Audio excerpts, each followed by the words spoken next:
बहुत स्वागत है आपका एबीपी गंगा में। मैं हूं आपके साथ प्राची पाराशर। शुरुआत करेंगे खबरों की संगम नगरी प्रयागराज की खबर के साथ, जहां माफिया और हिस्ट्री शीटर्स पर लगाम लगाने के लिए पुलिस विशेष अभियान चला रही है, तो वहीं इसके बावजूद अपराधी पुलिस को बार बार चुनौती दे रहे हैं। ताजा मामला प्रयागराज के नवाबगंज थाने क्षेत्र का है, जहां मंसूराबाद में एक युवक ने देसी बम की टेस्टिंग के लिए हाईवे पर बम पटक कर धमाका किया और उसका वीडियो भी बनाया।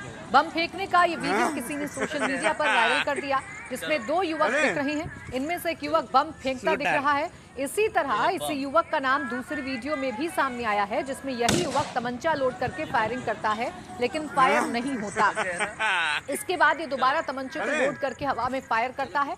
सोशल मीडिया में दोनों वीडियो वायरल होने के बाद पुलिस ने युवक की खोजबीन शुरू की, तो पता चला कि युवक मंसूराबाद का है और इसका नाम खालिद है।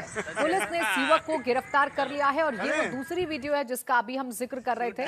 इस वीडियो में भी यही शख्स है जो कि इससे पहले वाली वीडियो में देसी बम को सड़क पर फेंक रहा था, उसकी टेस्टिंग कर रहा था, और अभी ये एक बंदूक को लोड करके उससे फायरिंग करने की कोशिश कर रहा है। हालांकि पुलिस ने इन दोनों वीडियो के वायरल होने के बाद अब इस पूरे मामले की खोजबीन शुरू कर दी है और इस युवक के बारे में भी पता लगा लिया गया है। पहले बमबाजी और फिर सरेआम तमंचे से की फायरिंग। इन तस्वीरों से आप समझ सकते हैं कि पुलिस का खौफ फिलहाल इस तरीके के दबंगों में बिल्कुल पैदा नहीं हो पा रहा है, तभी तो खुलेआम इस तरीके की घटनाओं को अंजाम दे रहे हैं। अब देखिए, सड़क पर देसी बम को फेंका गया है, वहां से अगर कोई गुजर रहा होता और कोई हादसा हो जाता तो इसका जिम्मेदार कौन होता, ये बड़ा सवाल है, क्योंकि एक सड़क है जिस पर इसका परीक्षण किया जा रहा है, जिस पर इस बम को फोड़ा जा रहा है।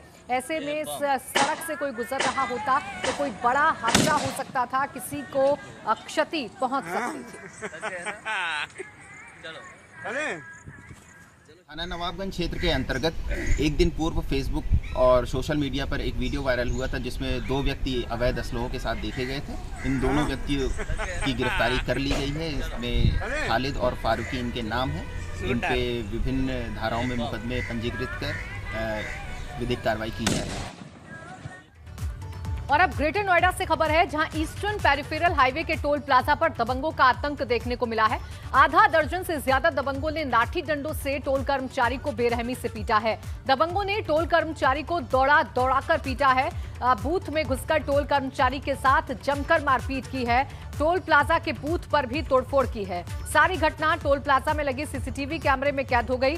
टोल कर्मचारी घायल है, कर्मचारियों में दहशत है। ईस्टर्न पेरिफेरल हाईवे के दादरी थाना क्षेत्र के बील अकबरपुर का मामला है। और देखिए, ऐसा पहली बार नहीं हो रहा है जब किसी टोल प्लाजा पर दबंगों ने अपना आतंक दिखाया हो और टोल कर्मियों के साथ पिटाई की हो। लगातार ऐसे मामले सामने आते हैं जब टोल मांगने पर कुछ लोग इतना भड़क जाते हैं कि मारपीट शुरू कर देते हैं। अब ताजा मामला जो सामने आया है वो ईस्टर्न पेरिफेरल से सामने आया है, जहां पर टोल मांगना कुछ लोगों को इतना नागवार गुजरा कि उन्होंने टोल कर्मचारी की बेरहमी से पिटाई कर दी, दौड़ाकर उसके साथ मारपीट की है, ऐसी जानकारी मिल रही है। और इन तस्वीरों में भी आप देख सकते हैं, इन तस्वीरों को देखकर आप ये जरूर कह सकते हैं कि ये गुंडे हैं जो कि टोल प्लाजा पर इस तरीके की गुंडाई कर रहे हैं।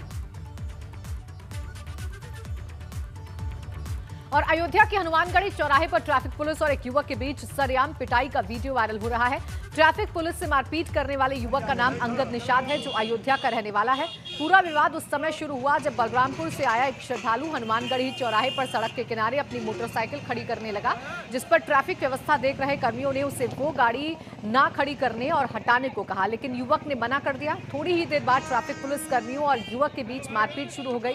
फिलहाल अयोध्या पुलिस ने मारपीट करने वाले युवक को गिरफ्तार कर लिया है और इस पूरे विवाद पर अयोध्या पुलिस रटाया जवाब भी देती हुई नजर आ रही है। लेकिन आप तस्वीरें देखिए, इन तस्वीरों में आप देख सकते हैं कि कैसे पुलिस कर्मी है, यानी कि ट्रैफिक पुलिस है और एक शख्स है, और आपस में इस तरीके से मारपिटाई की जा रही है जैसे ये कोई आम लोग हों। यहाँ पर ट्रैफिक पुलिस कर्मी इस शख्स को बाइक खड़ा करने के लिए मना करते हैं, लेकिन ये जो शख्स है वो मारपिटाई शुरू कर देता है और फिर उसके बाद सड़क पर ही दे दनादन शुरू हो जाता है। उन तस्वीरों में देखिए कि ये जो ट्रैफिक पुलिस कर्मी है, ये युवक से मना करते हैं और जब युवक अपनी बाइक हटाने के लिए मना कर देता है तो फिर इन साहब का हाथ उठने लगता है और दे दनादन पिटाई शुरू हो जाती है। और फिर उसके बाद जो शख्स जिसकी बाइक है वो भी हाथापाई करने पर आमदा हो जाता है।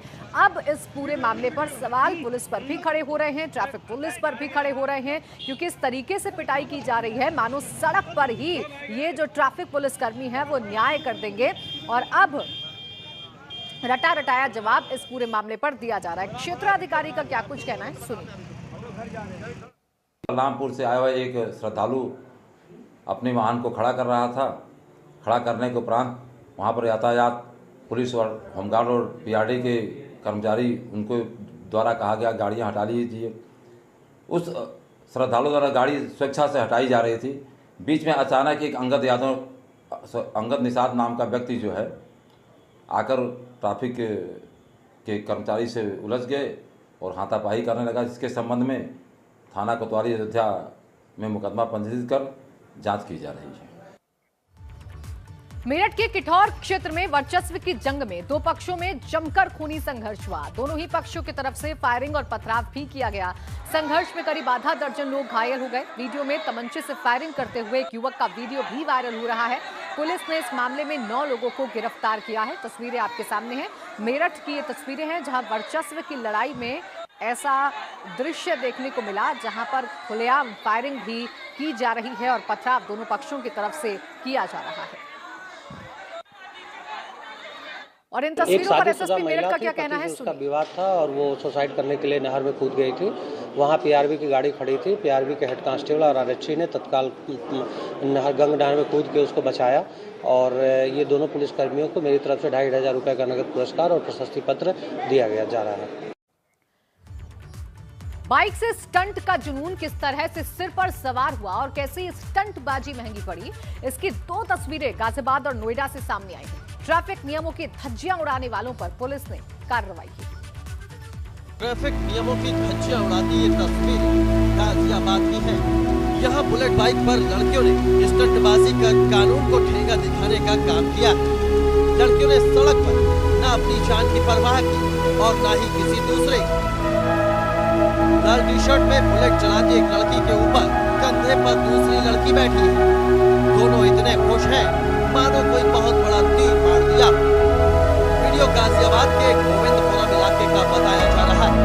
इन लड़कियों ने अपने स्टंट का ये वीडियो खुद शूट करवाया और इसके बाद इसे सोशल मीडिया पर शेयर भी किया। एबीपी गंगा ने इस खबर को प्रमुखता से दिखाया, जिसके बाद पुलिस हरकत में आई। ट्रैफिक पुलिस ने इस मामले में संज्ञान लेते हुए 11,000 रुपए का जुर्माना लगाया।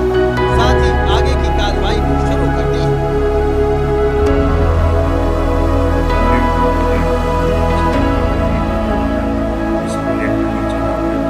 पुलिस की इस कार्रवाई पर स्टंट दिखाने वाली लड़की शिवांगी डबास का कहना है कि लड़के स्टंट दिखाते हैं, लेकिन लड़कियों ने स्टंट किया तो विवाद क्यों हो रहा है। वहीं शिवांगी ने ये भी कहा कि उन्हें इसके लिए कोई पछतावा नहीं है। ये बताइए कि जो आप ये स्टंट करते हैं, क्या आपको डर लगता है? नहीं, डर तो नहीं लगता। नहीं लगता? क्यों नहीं लगता? कुछ मतलब सेफ्टी के साथ कर रहे हैं। हमें पता है कि हमारा बैलेंस बन जाएगा तभी कर रहे हैं। विदाउट कैसे हो सकती है इस तरह के ऊपर एक बैठे हैं आप, तो सेफ्टी कैसे हो सकती है? सेफ्टी भैया अपने ऊपर भी तो कुछ विश्वास होता है। चोट लग जाएगी, देखी जाएगी वो भी। चलिए, आपको अपने ऊपर विश्वास है, अगर उससे कोई हादसा हो जाए, वो कोई हाथ उसके चोट लग जाए। कहीं पे नहीं करा था। वहाँ पे कंस्ट्रक्शन का काम चल रहा है, जहाँ पे बिल्डिंग्स बनी हुई है, वहाँ पे सिर्फ 2-3 लोग वॉक कर रहे थे। ये तस्वीरें नोएडा के सेक्टर 62 की है, जहाँ एक युवक मौत का खेल खेलता नजर आया। इस शख्स ने चलती रोड पर बाइक से स्टंटबाजी की, जिसका वीडियो भी सोशल मीडिया पर वायरल हो गया। हालांकि सेक्टर 58 पुलिस ने इस स्टंटबाज को गिरफ्तार कर लिया और उसकी बाइक भी जब्त कर ली। आज सेक्टर 62 में पुलिस को सूचना मिली थी कि एक व्यक्ति बाइक से स्टंट कर रहा है। सूचना पर तत्काल पुलिस मौके पर गई और उसको हम लोगों ने बेसिकली उसके इस तरह से करने से वहाँ के लोग जो सड़क पे चल रहे थे उनको काफ़ी परेशानियाँ हुई थी और एक्सीडेंट्स के चांसेस भी हुए थे और जो ट्रैफिक रूल्स थे उसका वायलेशन किया था इसने। हम लोग एप्रोप्रिएटली इसके खिलाफ एक्शन ले रहे हैं और अग्रिम कार्रवाई की जा रही है। बिना सुरक्षा के इस तरह के स्टंट जानलेवा साबित हो सकते हैं, लेकिन बावजूद इसके लोग हैं कि अपनी जिंदगी की परवाह किए बगैर ट्रैफिक नियमों की धज्जियां उड़ाने से बाज नहीं आते। गाजियाबाद से शक्ति सिंह और नोएडा से रविंद्र जयंत की रिपोर्ट, एबीपी गंगा।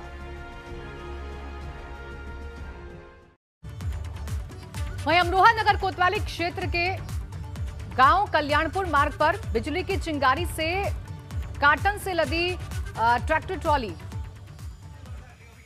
और उसके पास खड़ी मोटरसाइकिल में आग लग गई, जिसकी वजह से अफरा तफरी का माहौल हो गया। आग को बुझाने के लिए स्थानीय लोगों के साथ मिलकर दमकल की गाड़ी को लेकर कड़ी मशक्कत करनी पड़ी और आग पर काबू पाया गया। तस्वीरें हम आपको दिखा रहे हैं। कॉटन से लदी ये ट्रैक्टर ट्रॉली है, चिंगारी भड़की और ट्रैक्टर ट्रॉली में और एक बाइक में आग लग गई। ग्रामीणों ने हालांकि कड़ी मशक्कत के बाद इस आग पर काबू पाया, लेकिन इन तस्वीरों को देखकर आप अंदाजा लगा सकते हैं कि मौके पर भारी नुकसान हुआ होगा, क्योंकि ये जो ट्रैक्टर ट्रॉली है ये कॉटन से भरी हुई थी। इसमें जब एक चिंगारी भड़की तो आग ने विकराल रूप ले लिया और देखते ही देखते ऊंची ऊंची लपटें नजर आने लगी।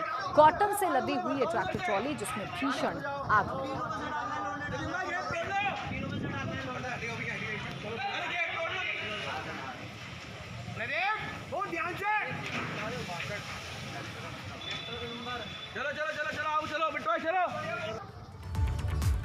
गौतम बुद्ध नगर जिला जेल से हैरान और परेशान करने वाली तस्वीरें सामने आई हैं, जहां जेल के अंदर चरस बरामद हुई। आखिर क्या है मामला, इस रिपोर्ट में देखिए।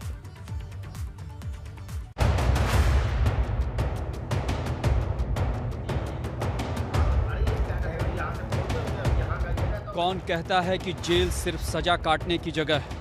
अगर किसी कैदी के पास पैसा और पहुंच हो तो फिर जेल सजा नहीं, मजा काटने की भी जगह हो सकती है। और ये हम यूं ही नहीं कह रहे हैं, खुद देख लीजिए। कहने को ये जेल है, गौतम बुद्ध जिले का जिला जेल, बड़े बड़े अक्षरों में लिखा है, आप भी गौर से पढ़ लीजिए। वैसे तो यहाँ विचाराधीन और सजा काट रहे कैदी रहते हैं, जिन्हें तय नियमों के मुताबिक ही कुछ मिलता है। लेकिन अगर आपके पास पैसा है, जुगाड़ है, तो फिर आप जेल में रहकर भी मौज मस्ती कर सकते हैं। नशा हो या आपकी पसंद का कोई भी सामान, आपकी पहुंच से बाहर नहीं। आखिर भ्रष्ट सिस्टम का काला और कड़वा सच यही तो है। तस्वीरों में नजर आ रहे इस नमकीन के पैकेट को देखकर नमकीन समझने की भूल बिल्कुल मत कीजिएगा, क्योंकि इस नमकीन की आड़ में ये नशे का वो सामान है जिसका नशा यहाँ जेल में बंद तमाम कैदियों के सिर चढ़कर बोलता है। जी हाँ, नमकीन के बीच ये दिख रहा नशीला पदार्थ चरस है, जिसे खाने के सामान मंगवाने की आड़ में छुपाकर जेल के अंदर पहुंचाया गया है, ताकि कैदियों की होली चरस के रंग में रंगीली के साथ साथ नशीली भी हो सके। इस चरस का वजन 455 ग्राम है, लेकिन ऐन वक्त पे जेल प्रशासन ने शक के आधार पर कैदी के सामान की तलाशी ली तो सच सामने आ गया। पता लगा कि मनीष गुप्ता नाम का कैदी, जो नारकोटिक्स मामले में जेल में बंद है, उसने ही यह सामान जेल से छूटे मंगल सिंह नाम के शख्स से मंगवाया था। फिलहाल चरस जब्त कर मामले में केस दर्ज कर लिया गया है। आज डीजी सर श्री आनंद कुमार साहब के निर्देश पर कारागार में होली के त्यौहार को देखते हुए बंदियों के लिए जमा किए गए सामान की विशेष तलाशी कराई जा रही थी, जिसमें एक बंदी मनीष कुमार द्वारा दूसरे बंदी अनिल कुमार के नाम से मंगाए गए सामान, नमकीन इत्यादि की थैली में चरस बरामद हुई, जिस संदर्भ में कानूनी कार्रवाई करते हुए एफआईआर दर्ज कराने के लिए संबंधित थाना इकोटेक को पत्र प्रेषित कर दिया गया है। एफआईआर दर्ज कराने की कार्रवाई की जा रही है। बरामद माल को सील मोहर करके पुलिस की सुपुर्दगी में दे दिया गया है। बहरहाल माना जाता है कि जेल कैदियों के लिए सजा से ज्यादा सुधार की जगह है, लेकिन यहाँ तो जैसे कैदी सजा की बजाय मजा लेने में मस्त और व्यस्त है।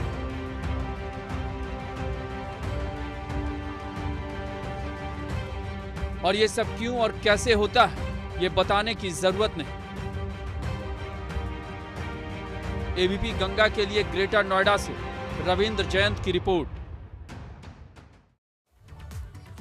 उधर उन्नाव में पुलिस ने चेकिंग के दौरान 43 किलो गांजा बरामद किया है, जिसकी कीमत 5 लाख रुपए है। साथ ही 2 गांजा तस्करों को गिरफ्तार किया है। इनके पास से स्कॉर्पियो और मोबाइल भी बरामद किया गया है। कार सवार 2 तस्करों को गिरफ्तार किया गया है, तो 2 गांजा तस्कर गिरफ्तार किए गए हैं। 43 किलो इनसे गांजा बरामद किया गया है। स्कॉर्पियो भी इनके पास से बरामद की गई है। और सीओ सिटी का क्या कहना है इस पूरे मामले पर, सुनिए। थाना कोतवाली सदर व स्वाट सर्विलांस की टीम द्वारा 2 अभियुक्तों को हिरासत में लेकर जामा तलाशी ली, तो उनके कब्जे से 43 किलो गांजा, जिसकी कीमत कुल 5,16,000 रुपये है, बरामद किया गया तथा उनके कब्जे से 1 स्कॉर्पियो, 4 मोबाइल फ़ोन व कुछ पैसे भी बरामद किए गए हैं। दोनों अभियुक्तों को माननीय न्यायालय के समक्ष पेश करके नियमानुसार अग्रिम विधिक कार्रवाई करते हुए जेल भेजने की कार्रवाई की जा रही है। दरचंदौली में डीएम और एसपी ने यूपी बिहार बॉर्डर पर छापेमारी कर करीब 150 गाड़ियों को सीज किया। साथ ही 30 ट्रैक्टर का चालान भी हुआ। वहीं इनमें 1.5 करोड़ रुपए राजस्व के तौर पर वसूला गया। दरअसल बिहार में सोन नदी से बालू की ओवरलोडेड ट्रक चंदौली आती है, जिससे खराब सड़क होने के समेत कई तरह की दिक्कतें होती हैं। प्रशासन को लगातार इसकी शिकायतें मिल रही थी, जिसके बाद खुद डीएम और एसपी ने मोर्चा संभाला। और इस पर डीएम ने क्या कहा है, सुनिए। चूँकि बिहार राज्य से जो जनपद चंदौली की सीमा सटी हुई है, वहाँ से काफ़ी सारी ओवरलोडेड और अवैध खनन की गाड़ियाँ यहाँ प्रवेश करती हैं, जिससे कि तमाम समस्याएं होती हैं। इसको दृष्टिगत रखते हुए परिवहन, पुलिस विभाग और खनन विभाग के द्वारा संयुक्त कार्रवाई करते हुए सतत अभियान चलाया जा रहा है। उसमें टीमों को चेकिंग के लिए लगाया गया। 24 आवर्स ये टीमें यहाँ पर काम कर रही हैं और जो भी इस तरह की ओवरलोडेड गाड़ियाँ आ रही हैं, बिना रबड़ने की गाड़ियाँ आ रही हैं या इंटर स्टेट ट्रांजिट पास के बिना आ रही हैं, उन सभी पर सीजर की कार्रवाई की जा रही है। और शिया वक्फ बोर्ड के पूर्व चेयरमैन वसीम रिजवी ने जब से 26 आयतों को हटवाने के लिए सुप्रीम कोर्ट में याचिका दी है, तब से वो मुस्लिम और धर्मगुरुओं के निशाने पर हैं। लेकिन वसीम रिजवी का कहना है कि धर्मगुरु तो सुन नहीं रहे हैं, इसलिए उन्होंने अदालत का दरवाजा खटखटाया है। रिजवी के मुताबिक उनकी याचिका आस्था पर नहीं थी। रिजवी ने कहा कि इस्लाम को तलवार की नोक पर आगे बढ़ाने के लिए ये आयतें खलीफाओं के राज में डाली गई। इस्लाम की पवित्र किताब कुरान में कुछ आयतें हट सकती हैं क्या, या हटाई जानी चाहिए? इस मामले को लेकर उत्तर प्रदेश में शिया वक्फ बोर्ड के पूर्व चेयरमैन वसीम रिजवी ने अदालत का दरवाजा खटखटाया है। हमारे साथ बातचीत करने के लिए वसीम रिजवी साहब हैं। रिजवी साहब, ये 26 आयतें हटाने को लेकर आपने अदालत का दरवाजा खटखटाया है। पहला सवाल तो यही कि अदालत इस मामले पर सुनवाई क्या वाकई में कर सकती है, और आपने अदालत का दरवाज़ा क्यों खटखटाया इस चीज़ के लिए? ये तो धर्म का मामला है, ये उलेमाओं का मामला है, ये जो धर्म गुरु हैं उनका मसला है, इसके इंटरप्रिटेशन का मामला जो है। देखिए साहब, जो धर्म गुरु हैं वही तो ख़राब है। और हमने तो इनको एक पत्र लिखा था जनवरी की 16 तारीख को कि इस पे बैठ जाइए, बैठकर गुफ्तगू कर लीजिए, आपसी बातचीत कर लीजिए। ये कुछ आयतें ऐसी हैं जो पूरी दुनिया में आतंक के लिए बेस बनी हुई है।